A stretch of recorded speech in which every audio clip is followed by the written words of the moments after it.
లో ఉన్న దోషాలు పరిహారం అయిపోతాయి. ఒకటి జాతకం ప్రకారం ఇంక జీవితంలో పెళ్లి యోగం లేదనుకోండి, వాడికి జాతకంలో అందరూ చూసామని చెప్పారు, నీ జాతక చక్రం ప్రకారం నీ జీవితంలో నీకు పెళ్లి యోగం లేదు అన్నారు అనుకుందాం. అటువంటి వాడు ఒక రాత్రి అక్కడ నిద్రించి బ్రహ్మగారి గుళ్ళో దండం పెట్టుకుని, బాబు ఎందుకు ఈ రాత రాశావు, ఈ రాతను తొలగించి నాకు మంచి పెళ్ళాన్ని కనీసం ఒక్క భార్యనైనా ప్రసాదించు అని కోరుకుంటే గ్యారంటీగా వాడికి ఏడాది తిరిగేలో పెళ్ళవుతుంది అని పద్మపురాణం చెబుతున్నది. అలాగే స్త్రీలకు పెళ్లి కాకపోతే వాళ్ళు మొక్కుకుంటే వాళ్ళకి వివాహం అవుతుంది.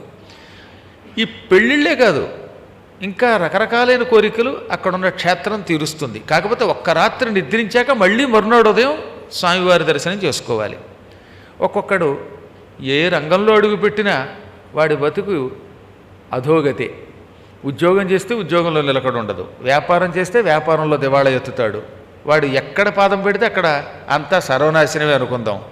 అటువంటి దౌర్భాగ్య స్థితిలో ఉన్నవాడు ఈ పుష్కర క్షేత్రమునకు వెళ్ళి ఒక్క రాత్రి నిద్రించి మరునాడు ఉదయం బ్రహ్మదేవుణ్ణి సావిత్రిని భక్తి శ్రద్ధలతో చూచి దర్శించి నమస్కరించుకుని నాకు మంచి రాత రాయమని కోరుకుంటే ఏడాది తిరిగేలోపు వాడి సమస్త దౌర్భాగ్యాలు తొలగిపోతాయి. అందుకనే ఆ క్షేత్రానికి తమ రాత మార్చుకోవడానికి వెళ్ళేవారు పూర్వం. నేను చాలామందిని చూశాను అలాంటి వాడిని. ఇక వీడి జీవితంలో పెళ్లి కాదనుకున్న వాడికి మొన్నే 45 ఏళ్ల వయస్సులో పాపం అంత పొడుచు వయస్సులో పెళ్ళయింది. ఆ 45 ఏళ్ళ ఆయనకి, ఆ పొడుచు ఆయనకి 43 ఏళ్ల పొడుచు స్త్రీ కూడా దొరికింది. ఈ ఇద్దరు గడుసు వాళ్ళే పెళ్లి చేసుకుని చక్క బైక్ మీద టింగు రంగాన్ని ఉప్పల్ రోడ్లో రింగు రోడ్లో వెడుతూ ఉంటే ఆ దృశ్యం చూడడానికి 2 కళ్ళు సరిపోలేదు నాకు. చాలా ఆనందం కలిగింది. అంటే నేను ఏదో హాస్యానికి చెప్తున్నాను కాదు, ఆ వయసులో వాడికి కూడా పెళ్ళయింది.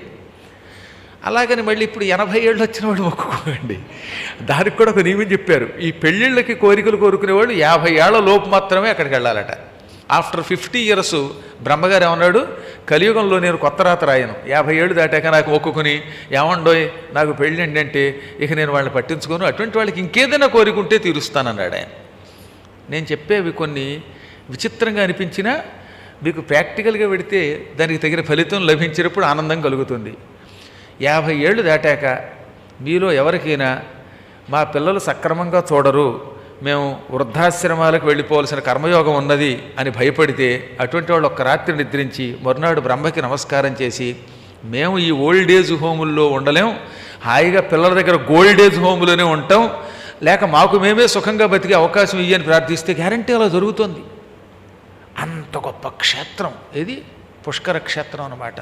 అందులో జీవితంలో ఒకసారి అయినా పుష్కర క్షేత్రానికి వెళ్ళాలి.